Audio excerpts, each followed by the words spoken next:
La première supposition de la théorie est que la matière non vivante a donné naissance à de la matière vivante. Autrement dit, le fondement de cette théorie repose sur l'apparition par chance d'une cellule vivante à partir de matière non vivante. Il s'agit de la base de la théorie de l'évolution, qu'on appelle dans le domaine scientifique l'évolution chimique. Alors pour savoir si une cellule vivante pouvait émerger par hasard à partir de matière non vivante, de nombreuses expériences scientifiques ont été effectuées. La plus célèbre d'entre elles a été faite par le pionnier de la microbiologie, le célèbre biologiste français Louis Pasteur. Il conclut qu'un organisme vivant ne pouvait que provenir d'un autre organisme vivant.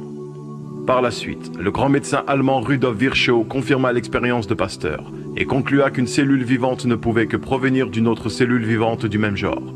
Ces expériences ont donné naissance à l'une des principales généralités de la biologie, la loi de la biogénèse.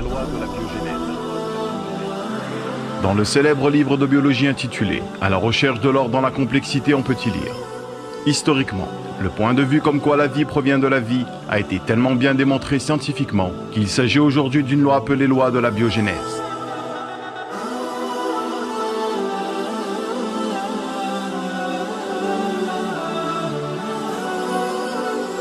Il est donc impossible qu'une cellule vivante puisse avoir émergé à partir de matière non vivante par chance, car selon cette loi, une cellule vivante ne peut que provenir d'une autre cellule vivante. Le paradoxe est que les athées accusent souvent les croyants de baser leurs croyances sur la foi et non sur la science. Néanmoins, étant donné que les athées pensent que la loi de la biogénèse a été rompue dans le passé alors qu'ils n'en ont aucune preuve, ils basent donc leurs croyances sur la foi et non sur la science. Par ailleurs, une loi par définition ne peut être rompue car sinon ce ne serait plus une loi. Et en plus de tout cela, l'impossibilité d'une formation d'une cellule vivante se renforce encore avec la science des mathématiques. Voulez-vous connaître quelle est la probabilité pour qu'une protéine, l'élément de base d'une cellule vivante, puisse se former par des processus naturels aléatoires? Selon le microbiologiste américain Douglas Axe, dont les résultats ont été publiés dans le journal de la biologie moléculaire en 2004, la probabilité est d'une chance sur 10 puissance 74. Et d'après le célèbre mathématicien français Émile Borel, si la probabilité pour qu'un événement se produise est inférieure à une chance sur 10 puissance 50, alors nous devons considérer cet événement comme étant impossible.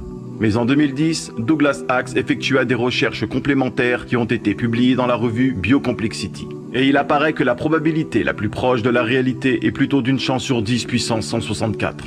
Maintenant, imaginez que l'univers tout entier soit constitué de grains de sable et qu'on décide d'en peindre un en rouge.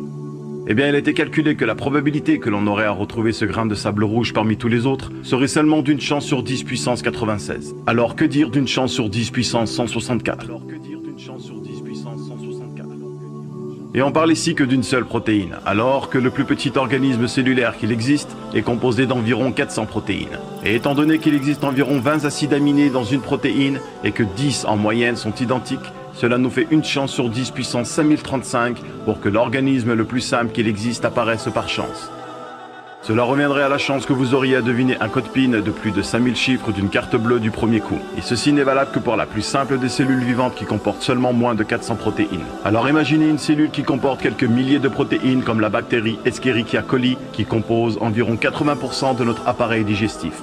Le célèbre cosmologiste Fred Hoyle, qui renonça à son athéisme au cours de sa vie, déclara concernant l'origine de la vie: la notion comme quoi une molécule indispensable à la vie, mais aussi tout le système d'une cellule vivante ait pu apparaître par chance dans une soupe primordiale sur Terre est une absurdité d'un très haut degré. Le fondement de la théorie de l'évolution n'est donc pas supporté par la biologie ni par les mathématiques. D'une part car elle contredit la loi de la biogénèse, qui est l'une des lois fondamentales de la biologie, et d'autre part car il s'effondre avec les probabilités mathématiques.